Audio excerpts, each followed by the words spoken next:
सदगुरु के प्रसाद में सम्मान की जिंदगी नहीं मिलती, स्वमान की मिलती है। सम्मान का ताप होता है, स्वमान का ही सुख होता है। स्वमान सुख है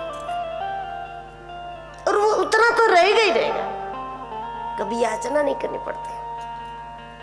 आज्ञा के अनुसार हमारा व्यवहार हो और प्रेरणा के अनुसार साधना हो। प्रेरणा, उनके संकेत, कभी उनका कोई सूत्र, कभी उनका कोई सुवाक्य, कभी उनका कोई आध्यात्मिक महावाक्य, इसके अनुसार साधना हो। ये दो बात अगर बनती है तो निरंतर हमारे भीतर हमारी आत्मा भजन करती है। हम करे न करे, आत्मा भजन कर रही है।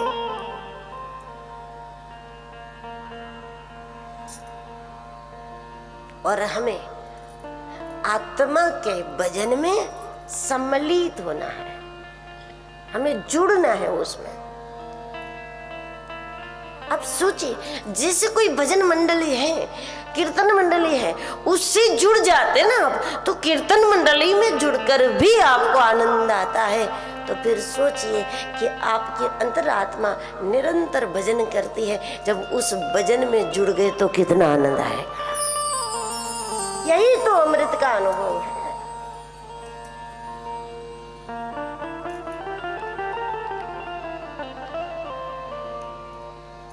भजन अमृत कहा गया क्योंकि आत्मा रटती है, आत्मा भजती है, आत्मा गाती है, आत्मा नृत्य करते हैं।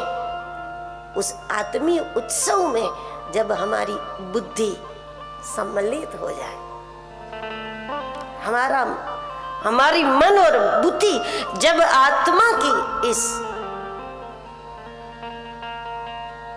कीर्तन मंडली में जब आत्मा के साथ जुड़ जाती है, तो फिर मन मति ये सब अमृत का अनुभव करते, और यही अमृत है।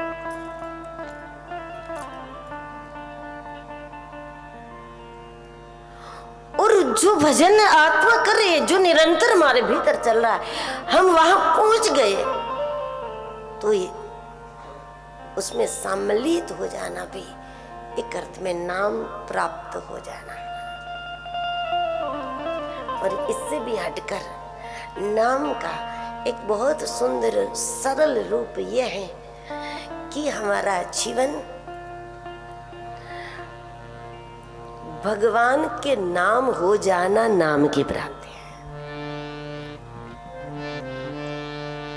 क्योंकि जो चाहते हैं कि भक्ति करनी है, भजन करना है, लेकिन वो भी जानते नहीं है कि उन्हें किस प्रकार से भजन करना है, किसे भजना है, किस दिशा से जाना है।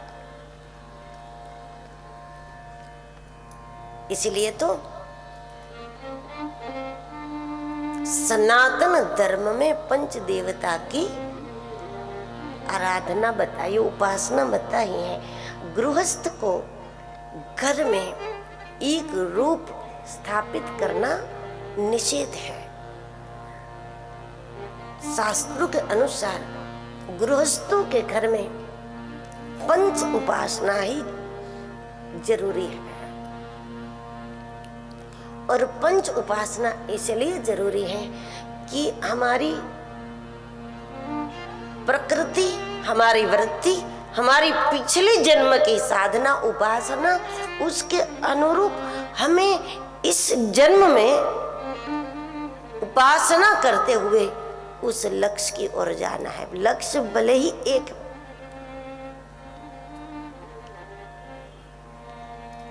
ये पंच में से किसी एक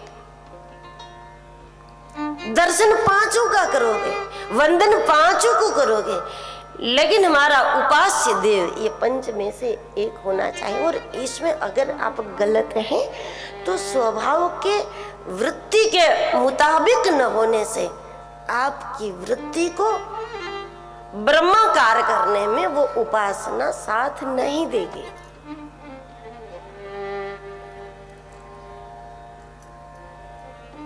इसे समझना जरूरी है। हाँ, केवल संस्कार के लिए पूजा पाठ कर ले वो तो ठीक है, लेकिन सही में अगर आपको साधना करनी है, आपको जीवन सार्थक करना है, इन सांसों के द्वारा आगे बढ़ते बढ़ते बढ़ते बढ़ते आपको अपने गंतव्य तक जाना है और जाना ही चाहिए। तो इसके लिए ये समझना जरूरी है। जैसे कि यहाँ आने के लिए, इस पंडाल तक आने के लिए बहुत सारे रास्ते हो गए, लेकिन आप ये तो तय करते ना कि आपके घर से कौन सा रास्ता अनुकूल है। आपके घर से जो मार्ग अनुकूल है उस मार्ग को न अपनाओ तो जो वस्तु नजदीक है वो दूर हो जाती है। इसी प्रकार उपासना को गुरुजनों के द्वारा न समझो तो इसके कारण परमात्मा भी जो नजदीक है उससे समान नजदीक कोई हो ही नहीं सकता, लेकिन फिर भी पूरा जन्म निकल जाता है।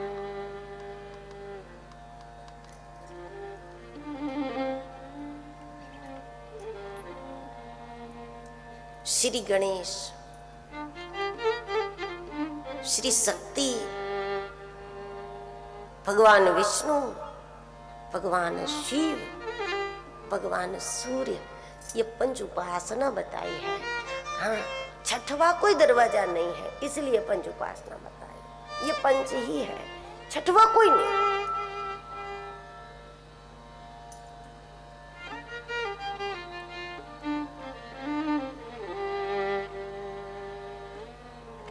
क्योंकि ये जरूरी नहीं कि पिताजी शिव उपासक हैं और आप शिव उपासना करोगे उनके साथ और आपको वहीं से लाभ हो जाएगा। नहीं, हो सकता है कि आपके लिए विष्णु की उपासना जरूरी हो, आपके लिए गणेश उपासना जरूरी है, या आपके लिए सूर्य। पंच उपासना प्राथमिक रूप से सबकी आवश्यकता है, लेकिन हमारे प्रधान देवता पंच में से कोई एक होते हैं। हमें उसी की आराधना से लक्ष्य तक जाना है। पहले एक, फिर 5, फिर 1, यही क्रम है। तो पहले एक मानी सद्गुरु और गुरु कृपा से हमें व्यवहार समझ में आ जाए, एक नाम प्राप्त हो जाए, और उस प्रकार फिर पंच की उपासना करते हुए, पंच में से एक देवता के मुख्य रूप से उपासना करते हुए आप पंच से जो परे हैं उस परम तक अपने जीवन को पहुंचा सकते।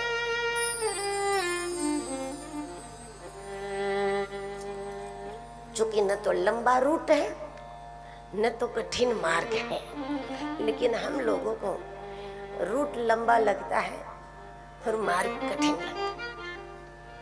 परमात्मा वाला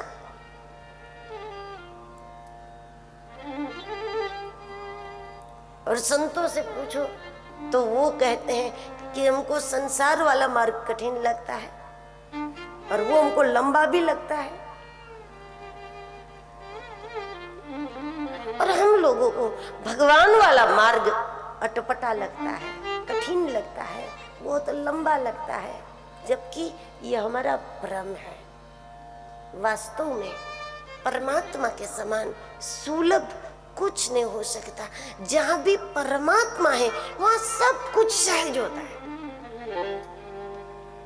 परमात्मा के लिए जो करो वो भी सहज, परमात्मा के द्वारा जो होगा वो भी सहज, सब सहज होता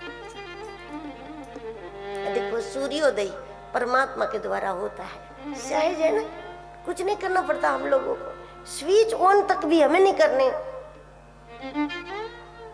हम सांस ही ले रहे, परमात्मा की लीला है, नींद में भी चलता रहता है, ये बिल्कुल सहज होता है।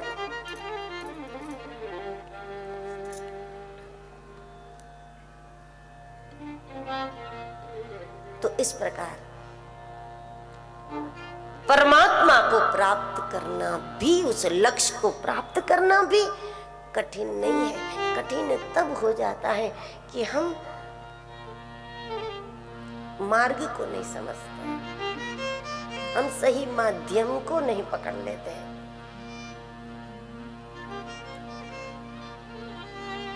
किसी भी नाम को जब तक सद्गुरु नहीं मिले तब तक शास्त्र सम्मत किसी भी नाम को धारण करके अब जपने लगो। आपका मन जिसमें रम जाए तब वो नाम है। चाहे शिव नाम जपो, चाहे देवी का जपो, चाहे सीता